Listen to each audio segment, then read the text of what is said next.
ଶ୍ରୀରାମ ଜନ୍ମଭୂମି ତୀର୍ଥକ୍ଷେତ୍ର ଅଯୋଧ୍ୟା। ଆଗାମୀ ପୌଷ ମାସ ଶୁକ୍ଳପକ୍ଷ ଦ୍ୱାଦଶୀ ବିକ୍ରମ ସମ୍ପତ ସୋମବାର ଦିନ 22 ଜାନୁଆରୀ 2024 ଶୁଭ ଦିନର ପ୍ରଭୁ ଶ୍ରୀରାମଙ୍କ ନୂତନ ବିଗ୍ରହକୁ ଶ୍ରୀରାମ ଜନ୍ମଭୂମିରେ ନିର୍ମିତ ହୋଇଥିବା ନୂତନ ମନ୍ଦିରର ଗର୍ଭଗୃହରେ ବିଚାରିତ କରାଯାଇ ପ୍ରାଣ ପ୍ରତିଷ୍ଠା କରାଯିବ।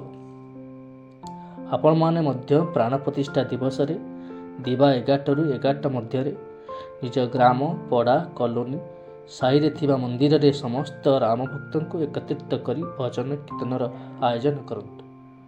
ଶଙ୍ଖଧ୍ୱନି, ଘଣ୍ଟଧ୍ୱନି ସହ ଆରତୀ ଏବଂ ପ୍ରସାଦ ବିତରଣ କରନ୍ତୁ।